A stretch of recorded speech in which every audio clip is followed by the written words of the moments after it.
lines. You don't get many people wanting to do that. So by going for a surf and stuff like that, you're always taking a risk by just putting your feet in the water even. You're taking a risk of going into their home. You don't know where they are, but they are. You do know that they're in the ocean somewhere. You know, and a lot of people are scared of white sharks, but you can't live your life in fear. You know, you got to go out there, enjoy it, and face it.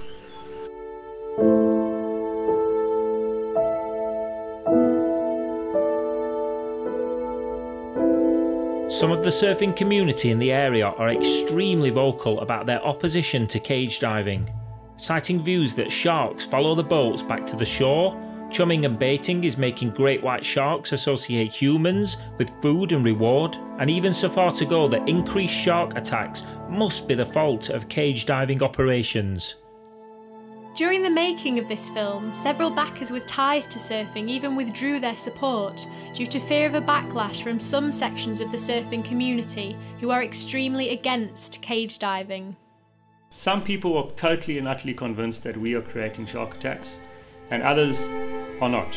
And once you speak to them, they say, no, the sharks are following us back from the island and they're circling around.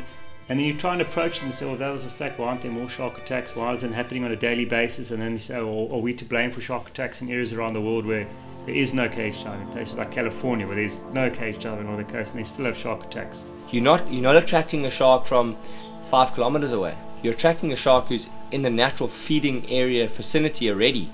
The sharks we interact with today, tomorrow when I go out there 24 hours later, might be 200 kilometers away from the island, 100 kilometers away. They're not resident sharks at that island. They come there, they feed a week, a day, 2 weeks at a time, on and off for a month or two, and they're gone. Surfers are saying that the sharks are following the fishing boats from Seal Island back to here, or following our boat back from Seal Island to here. There's no ways a white shark can swim at 25 miles an hour for 8 kilometers. It's impossible. In short bursts, they can swim pretty quickly. Like in a breaching scenario, targeting a seal, they can do 20 kilometers an hour, maybe more, maybe as much as 35, 40 k's an hour in short bursts. But generally, white sharks are about conserving energy. For them, it's where the next meal is coming from, and they're moving around. So we run back and forth to the island at 20 knots or 40 kilometers an hour, give or take.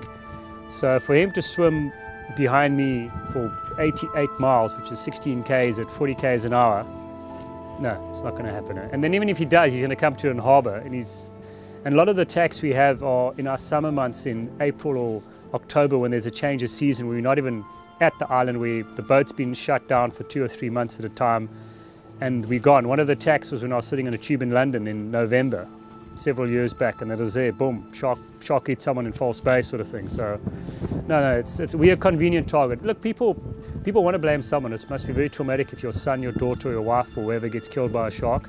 And if someone can blame someone, you obviously want to blame someone.